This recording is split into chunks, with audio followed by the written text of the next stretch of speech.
From Los Angeles, it's The Smart Show with Harrison. And it is the top of the hour. Harris with you, your new best friend. Welcome. Happy Monday. Happy unless you're in New York, where we're told, whatever told means by a lot of bullshit social media, but somebody's being tested for Ebola virus. And just yesterday, I was in Palm Springs, and as you know, we're coming to you live from Marilyn Monroe's former apartment in West Hollywood, California. Palm Springs is the Hamptons for Los Angeles. Hardly, but it's our version anyway.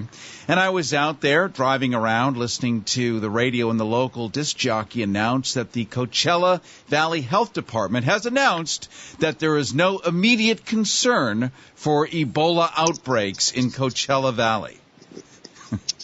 Well, read between the lines on that one. Did I shit my pants? Sorry, I didn't mean to say the word. Of course I did. And then I thought, no, these are a bunch of local morons with really no sense of what's real or not, but just having a grand old time there, trying to scare the shit, out of Mildred, who's sitting there at 93 years old, quivering with her large curd cottage cheese buttocks in her support hose, throwing a great salvo of chocolate pudding diarrhea right in her depends. Well, who wouldn't with that official announcement? And then following that was a flash flood using the actual emergency alert system. So it was punctuated and made oh so poignant, yet it's just, rip and read, make it up and go with it kind of stuff. And that's not considered a conspiracy. But other things that actually are provable with real adults that actually went to college, that actually studied with extraordinary disciplines and got D-minuses and A-pluses and had to work and sweat and pick up these paper things. I've got one here. It's called a book. Yep. Bunches of paper, thin paper pages, bound together thickly. 300-some plus pages in that book. Having to read one of those cover to cover and digest the information, as was vetted at the time. You simply couldn't publish a textbook without it being, well, some of it is nonsense, but most of it had to be pretty true. And there are others who are willing to take personal pain and discomfort to try to get out what's true and what's not. One of my favorite humans who pulsates vibrantly on Earth is a man by the name of Lionel. You know Lionel. You know him because if you enjoyed in New York or anywhere nationally radio for many, many years, still doing it now all over television, all over social media, Lionel is the New York television legal commentator and news decoder, an ex-prosecutor, an author, a stand-up and spoken word monster. You can check him out while we're talking at LionelMedia.com, LionelMedia.com, LionelMedia.com. His Twitter handle is LionelMedia. He also was the morning guy for years on WABC in New York, nationally syndicated. When I was back on the Air America, God, that was a limp penis, wasn't it? That era. But boy, we tried. That's the reaction of George Bush. But, it was an effort, and so much so with liberal radio, period, today. It is just a horrible,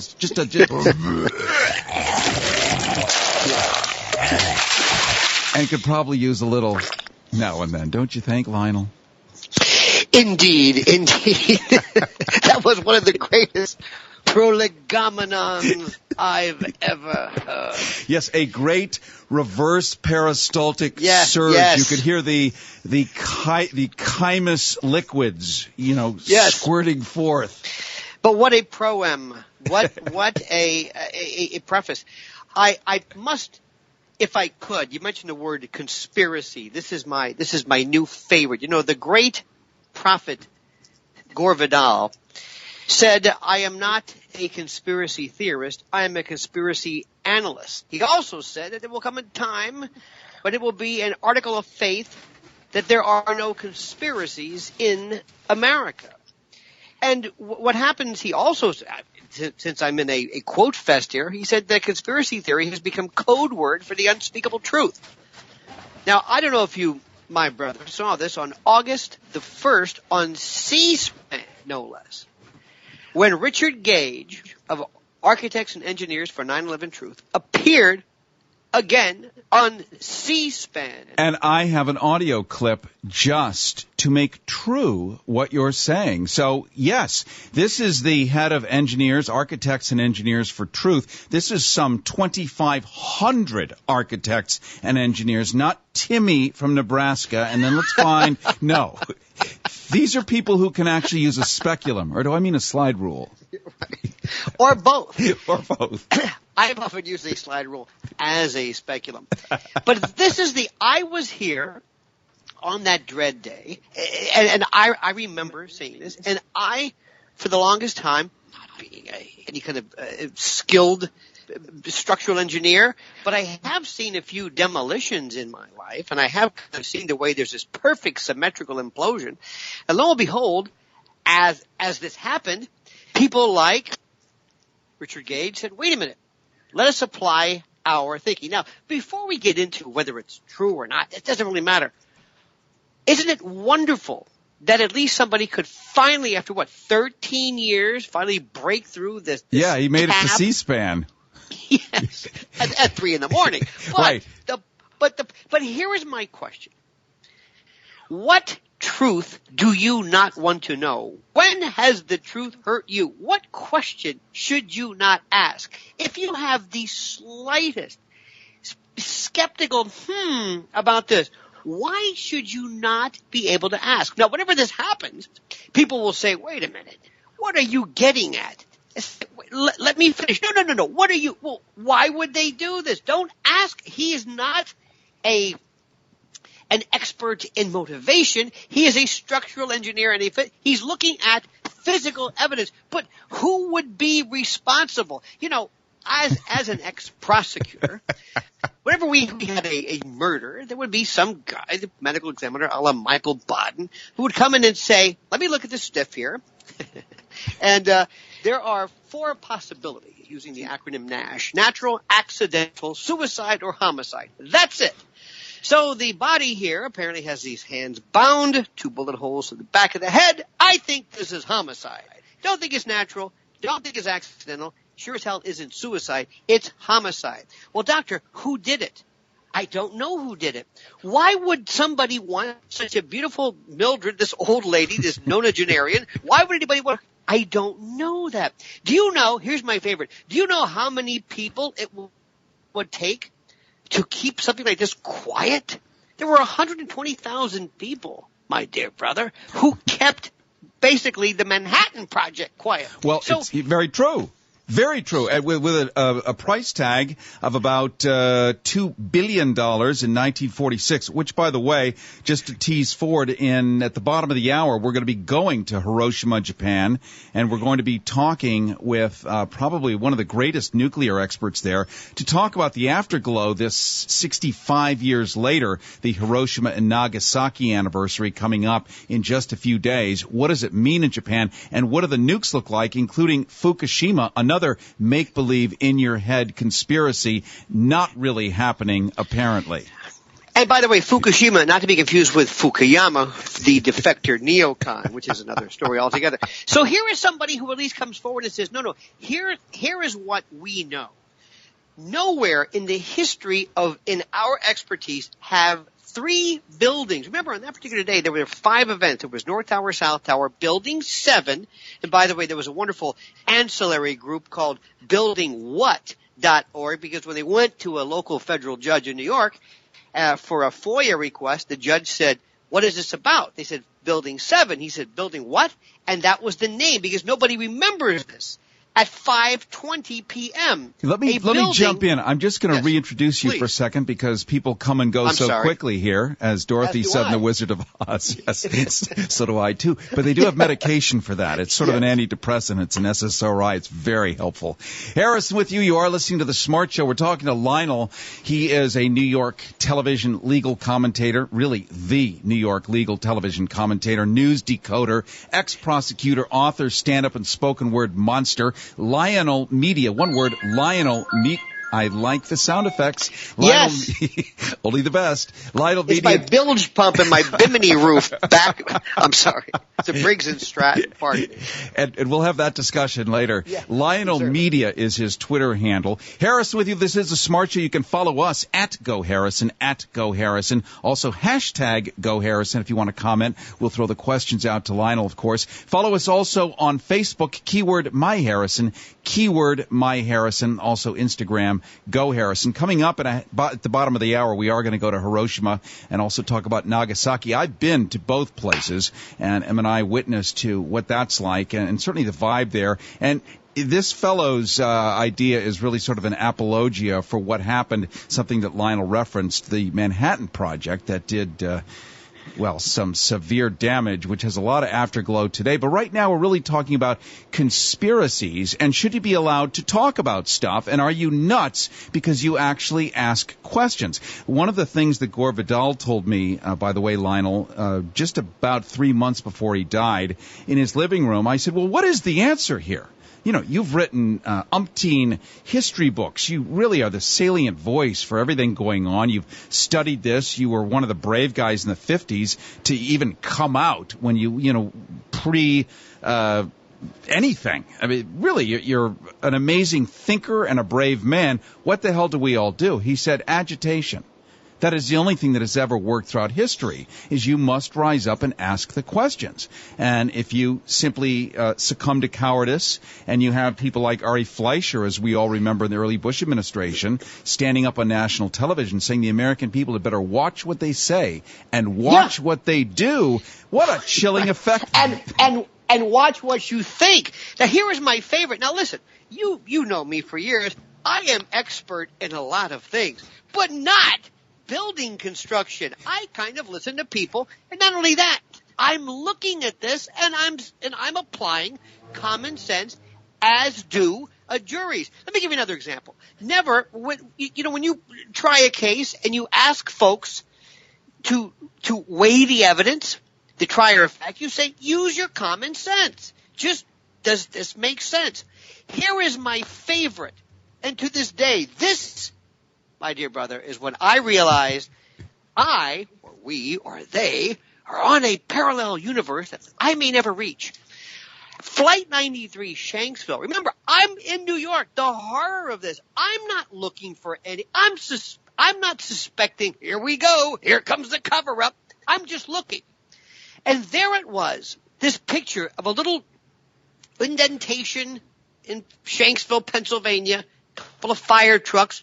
Looks like a pig roast or something. Steam, no debris, no wheels, no stabilizers, no engines, luggage, people, pilots, nothing. Yes, yes. And to your point, I had a NASA engineer on, probably a member of this group, who said it is physically impossible throughout the entire universe for total and complete evaporation, vaporization, all of atomization, nothing. This. Now, not even DNA. As I'm reading this and listening to this, lo and behold, on that day, they're saying, hey, which is the way they speak, hey, in New Baltimore and Indian Lake, they're 8 miles away. There's debris here. Now, cut to the chase. 5 years later, I'm watching one night in horror, CBS. It was Katie Couric. Oh, my God. And it was a fellow named Steve Hartman who was at Shanksville. And he said, and he's interviewing somebody named King or somebody. I remember his name was King, and he was the volunteer fire department who arrives now. And he said, "And Mr. King, what did you see?" This was on TV. I'm not making. I swear to God. He said there was nothing there.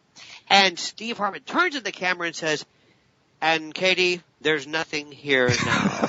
Back to you." And I'm saying, wait a minute. What do you mean there's nothing there? Hold it. Wait a minute. Hold it. So anyway, now here's what happens. As you know, when you challenge somebody and you say, have you ever known that? Nobody says, hey, thanks for the for the inquiry. Thanks for directing me in a way I never thought. Hey, thanks. I never thought about this. No, they get defensive. And they pull things out of their arse, out of their cloaca. They make facts out of their puckered and swollen winking meatus. Not only that, but tain't misbehaving, as I think the song went. So anyway, they said, well, you realize that it went straight down.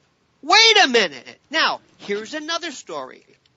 In Washington, D.C., the Pentagon, every square picometer of this place, every molecule is under surveillance. And on that day, in a place where there are people with cameras, it happens to be, by the way, last time I checked, a touristy place. People are walking around with cameras, video cameras, and all of a sudden, there is this plane, and there is not one, let's face it, today, and we didn't have as many cell phones then, but there was a lot of people who might have said, hey, Myrtle, look, there's a plane yonder, 6 feet off the ground. Nobody took it. There is no picture. Now, all of a sudden, Larry Klayman and Judicial Watch petitions a court, and they pull out this 5-frame, the Loch Ness Monster Sasquatch videos are clearer. What is this? This is all you get. Now, as I'm reading, remember, I'm suspecting nothing. I'm just listening. I read there's a 16-foot hole. That's the hole. Wait a minute. By the way, to your point, this same NASA scientist said in order for something to fully vaporize, leaving nothing, zero trace, it would have to be an asteroid traveling at so many millions of miles per hour. Then upon striking Earth, this large, full, dense mass, it would shatter the planet into billions of pieces, leaving nothing left at all there. And a 757 or 737 full of suitcases can't quite do that. Now, I'm not laughing in any way at the horror. I don't even have to tell you this. What I'm laughing at is, when can I not ask a question? I remember in my lifetime, all right, I remember this thing called the Vietnam War, which I still don't even know what the hell that was about. I remember Watergate.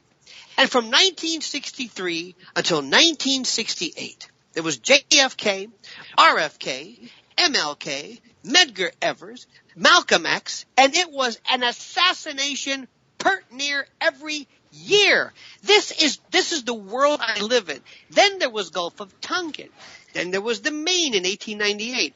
There was you remember that? Oh, of course, it was in all the papers.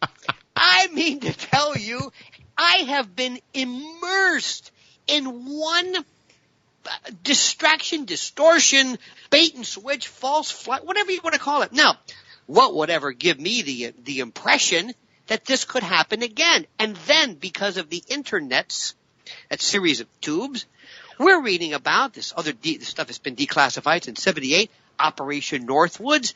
I'm not making any of this stuff. So what I'm saying to you is simply this. If you honestly, listening right now to this esteemed show, have no questions as to the official story, if you have never said, that's odd, ever, then you haven't heard any of it.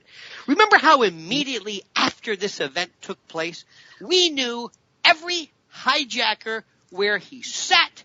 Here's his picture. Not only that, Lionel, we were given bumper stickers nationwide, already printed, dried out, and delivered, including T-shirts and flags, pin lapel ones, within a week. Now, I don't know about you, but if you've ever tried to get a T-shirt printed, It takes a lot longer than that. These babies were ready to go days later. A miracle in printing orders and distribution. And that might be now theoretically, to be fair, there could be a very fast and industrious, whatever, some Taiwan factory. But we're just looking at what's happening here. So let's do this. Let's jump in. Let's listen right now to Richard Gage. This was on C-SPAN. As Lionel so rightly pointed out, it only took a decade plus 3 years for him to get on C-SPAN to talk about this very thing that millions of you have been talking about, at least asking the questions. This is finally an official voice. Remember, he is the head of Architects and Engineers for 9/11 Truth. This is over 2,500 true adult architects and engineers speaking very articulate, just like I just did. Yep. Of all the phrases not to say articulately, that one. Did you say irony? Here he is. Here is a 47-story skyscraper. At 5:20 in the afternoon, it drops like a rock, and I mean this fast. Free fall acceleration, straight down, uniformly, symmetrically, as you saw.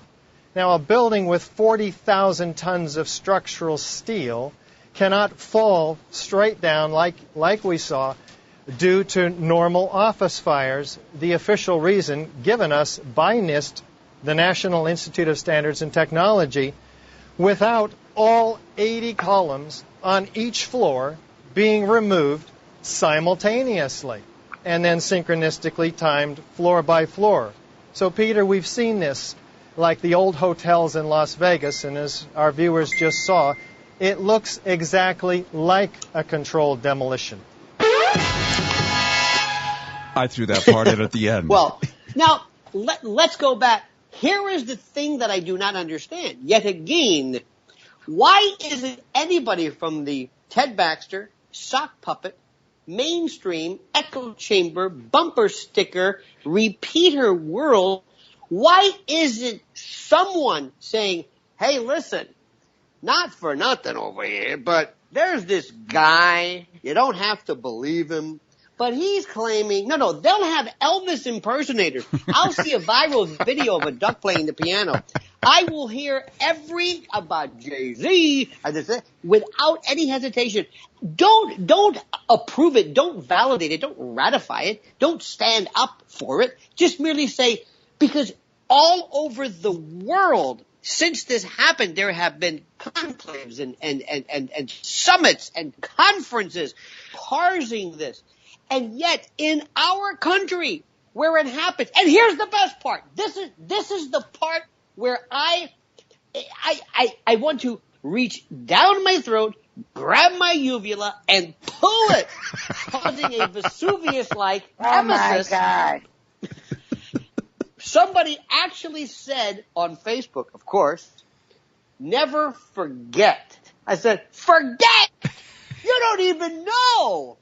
You can't forget. We're great with these pithy things. After it was so funny. And it's not funny, but I'm saying ironic. In New York, immediately they were saying, never forget 9/11. If we don't blank, the terrorists win. And all of a sudden, commercial ventures would incorporate, and this sickened me, because there were thousands of 2,000,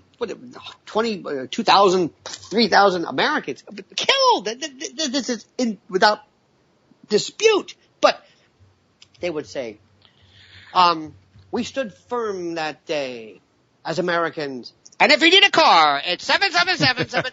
Incorporate God Bless America, Miller Lite, $7.95 a six-pack. We bastardized it. We habituated to the notion of it. We talk a great game. And when Lee Hamilton and Governor Kane were asked about Building 7, now understand something. Building 7, let me just repeat, at 5:20 p.m. that day, without anything hitting it. And they make it sound like they're made with House of Cards, and these styrofoam little templates, the wind. Anyway, this thing fell perfectly. And at that time, you hear, going back, people, it's there. Listen to me. It's on, just people running. It's going to fall. They told us to get out. What do you mean to get out? How do you know this? Why does this happen? Now, let me say something very quickly before I forget.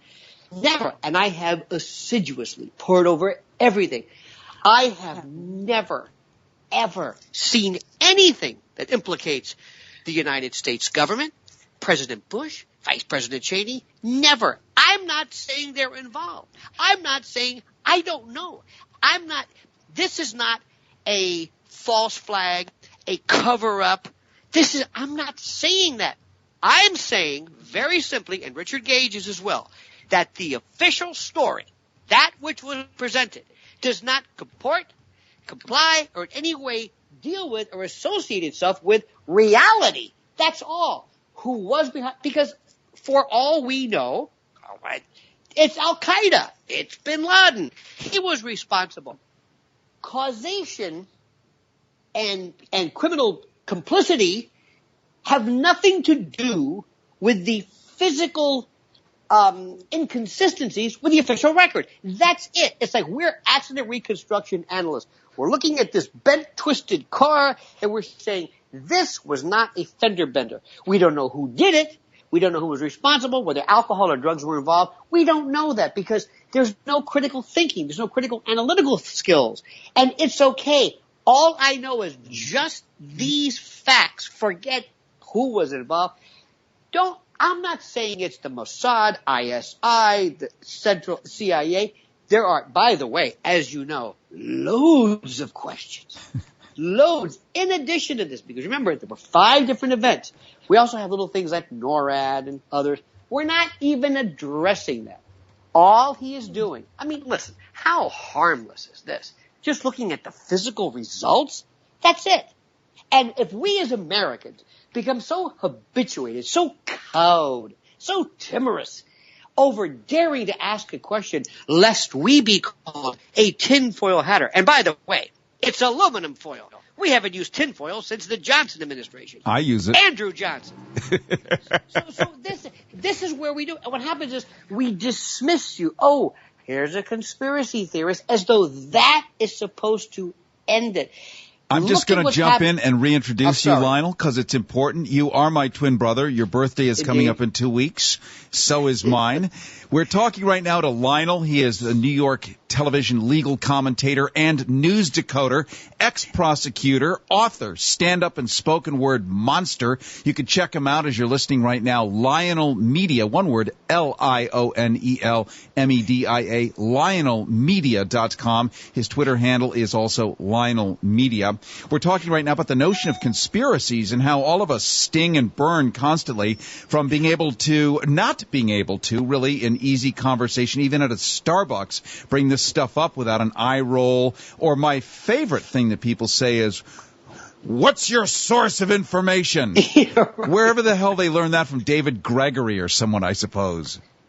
Well, how about this? It's actually 2,219 signatories. Ivy League, prestigious university, merely looking at just, again, this. You know, let me go back to this conspiracy theory business. What happens is, and I don't know where this comes from or how this came about, but there are people, as you know, who espouse some pretty crazy things. At the 5th anniversary, I was down at Ground Zero. I even hate to say that.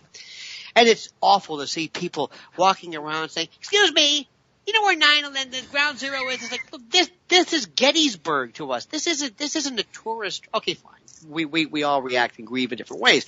But this guy came at me very, very seriously. He says, you know, there weren't planes, there were holograms. I said, okay, fine.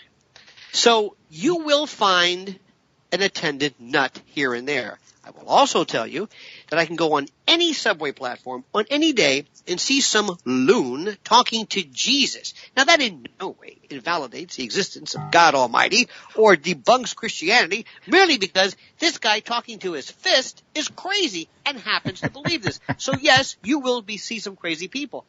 And this is my favorite also. Oh, that's Alex Jones. Or, oh, that's Breitbart. Or, oh, that's the New York Times. Or, well, this is merely an organization that is citing something. Look where this comes from. Do you know that they asked Lee Hamilton and Kane, why didn't you at least look into Building 7? And there it is. He says, well, no, but nobody was killed, so we had to move on. Well, they killed a lot of CIA information, filing cabinets, information. Now, if this does not make you say at least, I don't know what. There were people, you can see it, firefighters, FDNY, New York's bravest, actually saying that the metal was floating. Yes, and only from thermite and other kind of incendiaries that are capable of that. Interestingly enough, also, and we've sadly run out of time, but there is. Yes, we have. When you look at video of BBC, they were doing a stand-up in front of Building 7. Remember that? Yes, the crawl across the screen said Building 7 has come down. It was still standing behind the reporter at the time. And she referred to it as the Solomon Brothers building. Now, I'm even going to say, okay, she was prescient, she was Vatic, she was Pythonic, she augured, she read the entrails of the beast. Fine. We're not even talking about that. I'm merely saying I do not have to ask anybody permission to think. That is all. You are a glass of ice water in a parched desert of hell, I must say. Always a treat. I'm going to tattoo that on my forehead next to bumfights.com. This is my brother, on behalf of a grateful nation, thank you. And I love this. I listen to you every single day. And that is no lie, sir. I appreciate it, and I am glad to have listened to you today. Your website, LionelMedia.com, LionelMedia.com. Follow him on Twitter, Lionel Media as well. New York television legal commentator, news decoder, ex-prosecutor, author, stand-up and spoken word monster. I will look forward to talking to you offline. We have much to do, my friend. Indeed. All right. Hang on. Coming up, we are going to go to Hiroshima, Japan. We're going to be talking to a man who is going to explain to us the nature of what happened when two thermonuclear explosions happened some 65 years ago. He's standing right in that area. He's in Hiroshima. What does it mean? Where do we stand today? What's it all about? You're going to want to hear it, plus a documentary I put together at the very end as we go live to Hiroshima. Hang on. From Los Angeles, this is The Smart Show with Harrison. You can catch us on iTunes, KPFK, Go Harrison. KPFK, Go Harrison, or on the Progressive Radio Network. Podcast easy and clickable there. We're going to go right now to Hiroshima, Japan, because it is time to talk a little bit about the 65th anniversary of Hiroshima coming up. And what does it mean relevant to us? I was in Nagasaki myself just a couple of years ago, taking a look at Ground Zero there and talking to the various people of Japan. Went to the Atomic Bomb Museum, did some interviews, somewhat it seemed to the chagrin of the authorities there. Really didn't want the kind of angle I was looking at, like, what do you really think about this stuff? But that's why we go now to a man named Paul Kawika, is that right? Paul Kawika Martin, Peace Action Political Director, and he is there standing by in Hiroshima. I believe you're with us right now, Paul. I am. Thanks for having me on the show. Appreciate it very much. Well, thank you for being here, and thank you for doing what you're doing here on the 69th anniversary of the atomic bombings. You're a nuclear weapons expert. You're in Hiroshima, Japan, and you're going to tell us a little bit about what's going on with peace action here, because clearly the nuclear weapons problem is not something of the past, of the 1960s, the 70s, or even the 80s. Now more than ever, bigger, badder, and on hair trigger alert. These things are sitting there quivering, ready to go, right?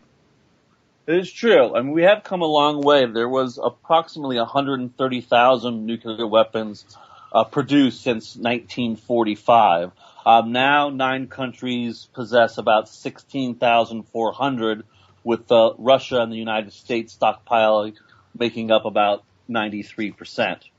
So there's still quite a few number of nuclear weapons, despite the fact that countries have agreed to disarm 40 years ago during the Nuclear Non-Proliferation Treaty Conference.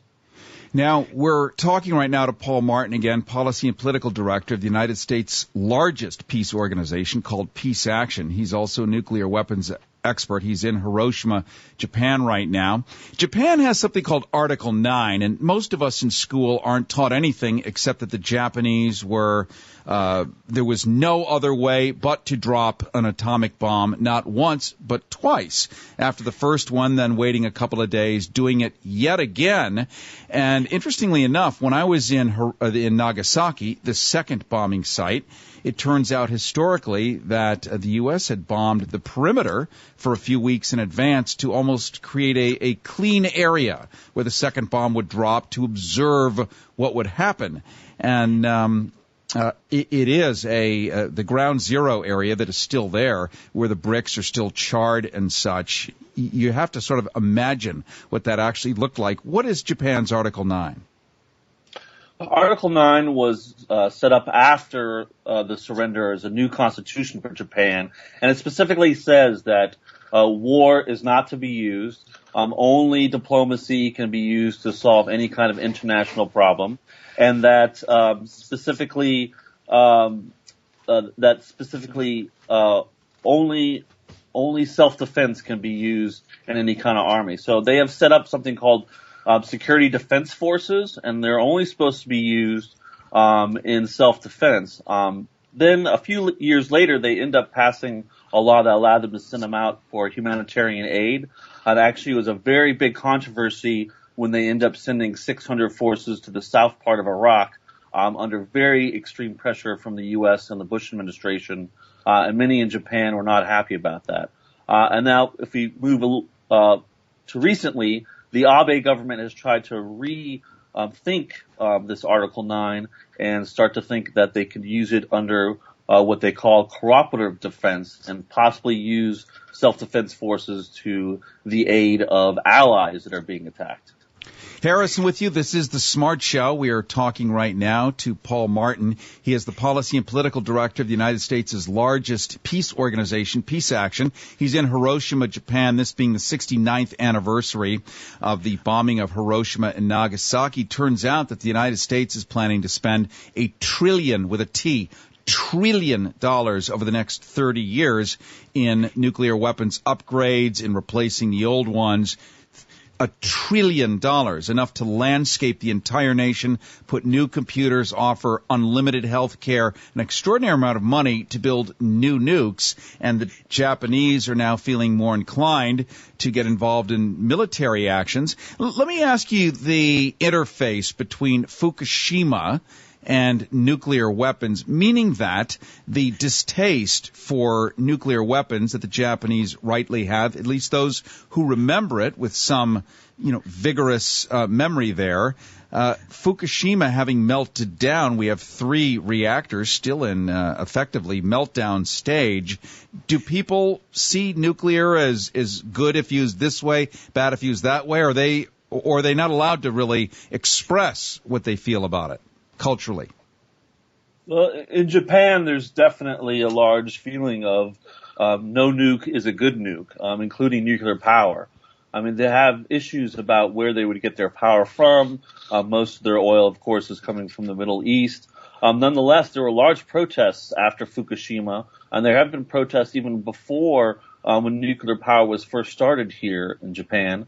They actually are starting to think of trying to start again some breeder reactors and reprocessing of plutonium fuel starting up in October. Again, people protest that. So there is most of the peace organizations and those who work against nuclear weapons are also against nuclear power. And so is Peace Action. And it's for a very a smart reason, and that is every country who has illegally gotten nuclear weapons has got it through nuclear power. Pakistan got it through its breeder reactors, North Korea from its reactors, and so on. So there's a parallel track between nuclear power and nuclear weapons, and that is why the U.S. has been so upset about Iran, because of its track of moving towards nuclear power, could be the same road to developing a nuclear weapon. We're talking right now to Paul Kawika Martin. He is the he's the policy director and political director of the United States' largest peace organization, Peace Action, also a nuclear weapons expert in Hiroshima and Nagasaki. For over 20 years, Peace Action's organizing and political director. This man, Paul, has worked with numerous environmental, with peace, animal rights, human rights organizations, including Greenpeace and the Nobel Peace Prize winning Physicians for Social Responsibility. That would be Helen Caldicott's outfit. And Mr. Martin worked with the Clinton Presidential Commission, spent a year campaigning in 20 countries on Greenpeace ships, including Rainbow Warrior. His recent travels include Cuba, Iran, Mexico, Japan, and Afghanistan. And right now he's in Hiroshima. That was the first site that was bombed 69 years ago.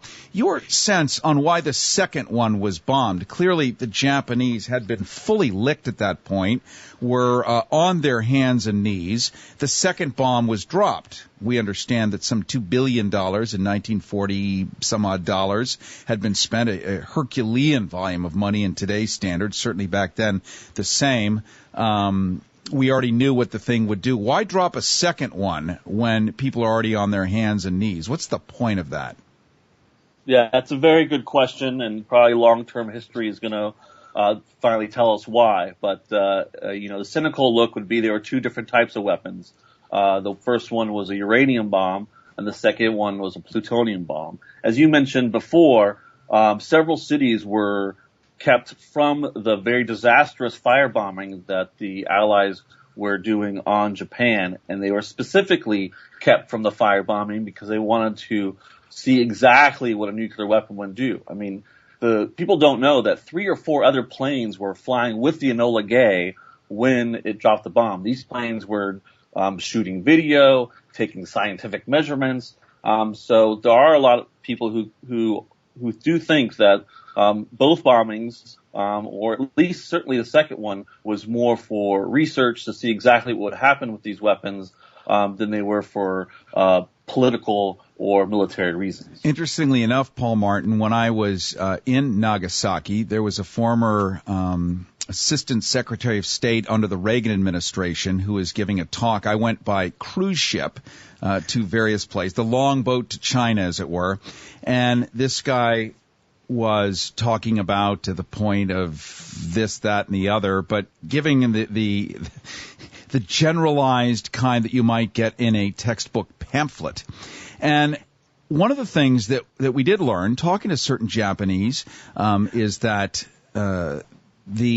right afterwards, Stalin, within days, started production on his own nuclear bomb. That maybe some of this was to say, look who's the boss here. We're going to do it again. We're going to do it bigger, better, badder than ever, using the most hideous stuff ever created by man, plutonium, where one pollen-sized fleck spread around the world, 1 pound of plutonium spread around the planet would kill all life forms. I mean, this stuff is so unbelievably brutal that the perimeter of Nagasaki had been bombed for 3 weeks to sort of clear it around, to create a ring, so that the test tube of what was going on within could really be a very clean look in the petri dish of bombing.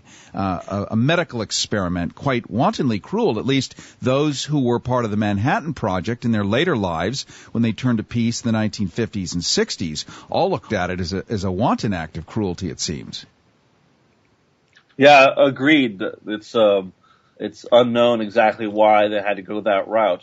Certainly, most people even think before the bombing of Hiroshima that Japan was certainly willing to do some sort of negotiations, and perhaps the surrender wouldn't have been as unconditional as it ended up being after Hiroshima and Nagasaki. But nonetheless, they were on the verge of losing this war, and it did seem like Hiroshima and Nagasaki were not necessarily necessary. Some people say it saved a lot of lives. That may be true. But it may have saved military lives, not innocent civilians, because the vast majority of people who died in Hiroshima and Nagasaki were innocent civilians. Moms, grandmas, and kids. We're not talking about those in the military who may have either decided to go in the military or whatnot. So it's a very interesting question. I certainly don't think it was necessary. Others debate that, and history will, I'm assuming, play it out in the future. Harrison with you. This is the Smart Show. We're live in Hiroshima, Japan right now, where it's very early in the morning, and I do want to thank Paul Martin, the Policy and Political Director of the United States' largest peace organization called Peace Action. He's also a nuclear weapons expert in Hiroshima and Nagasaki. He's in Hiroshima. As I pointed out, that was the first one that was bombed. And quick question here, Paul. What are the Japanese children? Because I couldn't get that. I don't speak Japanese, and so I had to have a translator. But she was the official person from the Atomic Bomb Museum and was extremely, I could tell, was editing and sanitizing my questions. But I wanted to know, what are the children actually taught as to why this had to happen, why it needed to happen? Because if you say it's an oops, it was aggressive, it was brutal, then you're going to get a lot of resentment, and they didn't seem to have any resentment. Yeah, it's interesting. I actually don't know what's taught in Japanese schools, to be honest, and I'm sure it varies. I mean, we do know, I'm sure, that they're not getting completely the straight dope. I mean, Japan certainly has its own war crimes that it's committed in to Korea and China and other places. There was certainly no angel in the War Department, but nothing on the scale of Hiroshima and Nagasaki. So I apologize. I really don't know the answer to your question of what they're being taught. But they seem surprisingly easy to accept people's apology and to forgive Americans for what happened here. Harrison, special report. Both science and industry work together under the direction of the United States Army, which achieved a unique success in an amazingly short time. What has been done is the greatest achievement of organized science in history. The voice of President Harry S. Truman in 1945, after dropping 2 nuclear bombs on Japan. On this anniversary of the atomic bombings of Hiroshima and Nagasaki, we might do well to remember technology that could destroy countries and civilization and foreclose our human future. The 2 atomic bombs that were dropped on Japan were secretly developed by the United States, with assistance from Great Britain and Canada, under the codename Manhattan Project. The decision to drop the bombs was made by President Harry S. Truman. Truman's officially stated intention in ordering the bombings was to bring about a quick resolution of the war by inflicting destruction and instilling fear and further destruction that was sufficient to cause Japan to surrender. After the Hiroshima atomic attack and before Nagasaki, President Truman issued the following statement. The world will note that the first atomic bomb was dropped on Hiroshima. We shall continue to use it until we completely destroy Japan.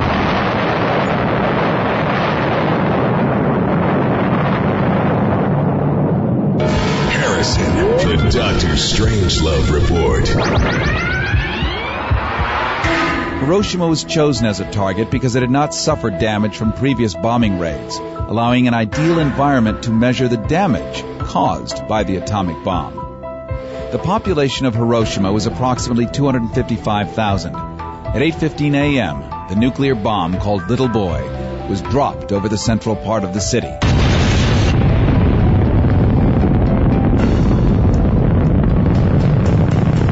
Killing an estimated 80,000 civilians in a flash. In the next 6 months, it is estimated that 60,000 more people died due to radiation poisoning, bringing the total killed in Hiroshima in 1945 to 140,000. Since then, thousands more people have died of radiation-related causes. In fact, according to the city of Hiroshima, as of August 6th of last year, the cumulative death toll of atomic bombing victims is 237,062. 3 days later, Nagasaki, one of the largest seaports in southern Japan, was hit.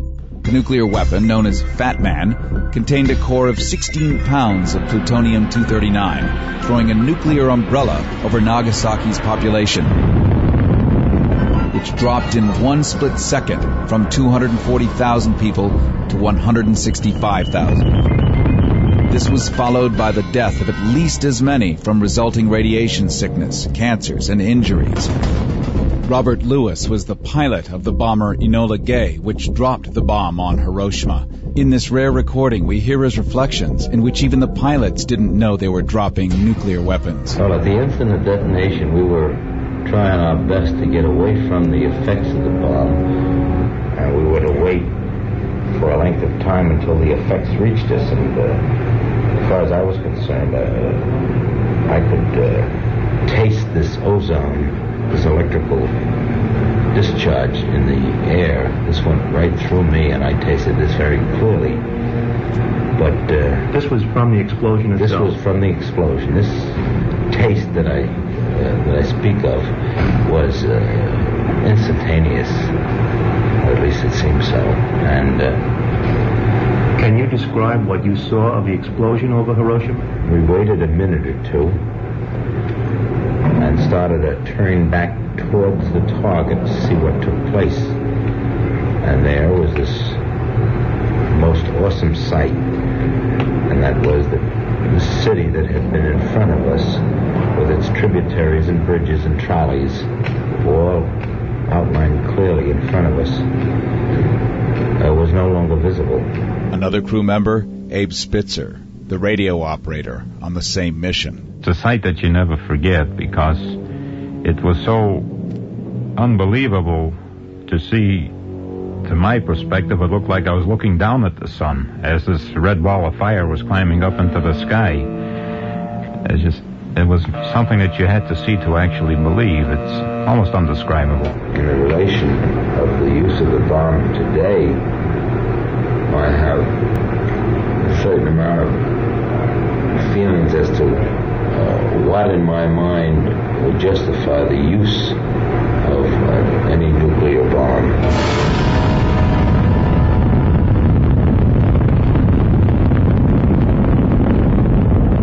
This is Harrison with a special Hiroshima and Nagasaki anniversary report. The scope and extent of the devastation testify more eloquently than anything else to the enormous destructive power of the new bomb.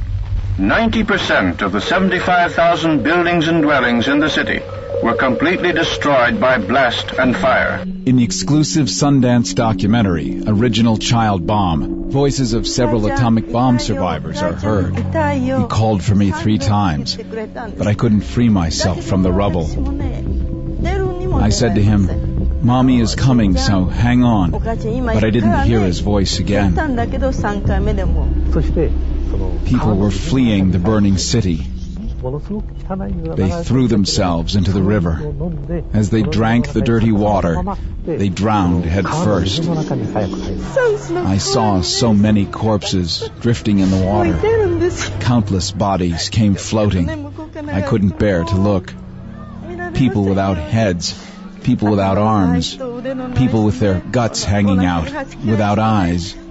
Their skin was peeled off, hanging from their fingertips. In 1962, Nobel laureate and British philosopher Lord Bertrand Russell spoke of the bomb and of what atomic bomb creator Albert Einstein had revealed to him, as can be heard here in this rare Pacifica archive. But after the war, it turned out that the Germans had got nowhere towards making an atomic weapon.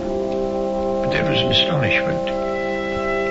Was it right, having made the bomb, to have dropped it then on Hiroshima and Nagasaki?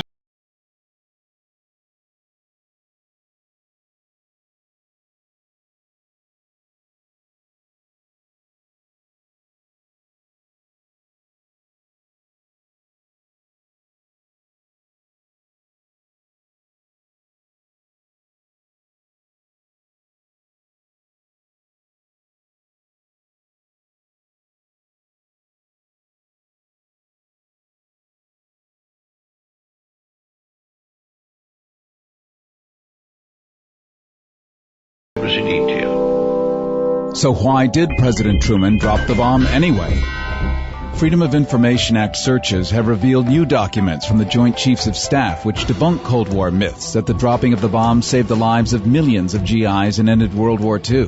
By 1945, Japan was being repeatedly hammered by bombs. In fact, 119 cities had been smashed, and the Japanese military was all but gutted. Japan, in effect, had been rendered helpless and bleeding. The same official archival documents from the Joint Chiefs show the Navy had been dead set against the atomic bomb, providing analyses revealing that a simple naval blockade against Tokyo's harbor would have been enough to starve out remaining supplies, ensuring a full Japanese surrender. We now know that surrender talks with the U.S. were already in the works. But since the talks began to drag on, the military devised Operation Olympic, in which American forces were poised to invade Japan by wintertime. If Olympic failed, the military had Operation Coronet, in which forces would split the island in two. President Truman dropped the bomb anyway. Not once, but twice. Then, to avert the growing horror by the American people, began to inflate the numbers of how many U.S. troops might have been saved by the bomb, until President Truman hit the number of 1 million. Yet President Truman's own General Eisenhower had calculated that each of these non-nuclear options would have sustained casualties of only 40,000 troops. So why did Truman drop the bombs anyway? Politically, a case could be made that since Russia's Stalin had just declared war on Japan, Russia would have next effected a Japanese surrender. Then Russia, the winning country, would have had control over most of Asia. And that conflict between the U.S. and Russia eventually did develop and later became known as the Korean War. At the same time, President Eisenhower created a program called Atoms for Peace, in which he said atomic weaponry could be used to make electricity, even run cars, sending us to the moon possibly. This, it turns out, was in the service of getting a suspicious American people on board to hyper-escalate nuclear bomb research, plus weapons manufacturing. The development of the hydrogen bomb made the World War II-era atomic bombs look like TNT. But while weapons manufacturers got rich, the Soviet Union began stockpiling their own nuclear bombs. American sentiment was in favor of nuclear de-escalation, but the newly called Defense Department turned quiet skepticism to terrorizing fear by funding short so-called duck and cover documentaries shown before feature films all across America. It could be any street, any town, USA. Oh, I beg your pardon. There's been an interruption. But in today's world, we live with a continuing possibility of such interruptions as we contemplate the shape of Muscus agaricus, or poisonous mushroom. If sudden nuclear warfare should hit America, people will have to take care of themselves. The military would have a war to fight. National survival will depend on local action now, on communities training and working together. Harrison with you. You're listening to a special Hiroshima and Nagasaki anniversary report. Children were trained in schools with nuclear attack drills on a daily basis, told ridiculously to hide under their desks when the enemy's hydrogen bombs started exploding. The defense industry film sent waves of horror through a frightened American public, which then allowed for further domestic weapons manufacturing. A public told that without the weapons, they'd surely be annihilated. A blast over Washington, for instance, could set up a fallout pattern almost to New York. If you were not sheltered, a heavy enough radiation dosage could bring sickness or death. Survival is possible, but only if you and your neighbor are willing to help each other. They're ready here. You can be ready too. Be alert today, alive tomorrow. It's now over 60 years since the U.S. dropped atomic bombs on the Japanese cities of Hiroshima and Nagasaki, searing the skin or vaporizing some 200,000 people. We may do well not only to commemorate the past, but also reveal the oft-hidden face of continued nuclear weapons development. As of today, Livermore Lab in California and Los Alamos Lab in New Mexico are locked in a competition to design new submarine-launched nuclear warheads in a Bush administration initiative to redesign and rebuild every nuclear weapon in the U.S. arsenal under the so-called Reliable Replacement Warhead Program. By honoring a peaceful stance, we can vow never again to thermonuclear war. We can stand in solidarity with all victims of war. We can rededicate our lives to peace, working to prevent our government from developing newer, stronger nuclear and other weapons of mass destruction. President Roosevelt once said, "We have nothing to fear but fear itself." The phrase well fits the situation about fallout, the reason home shelters are needed.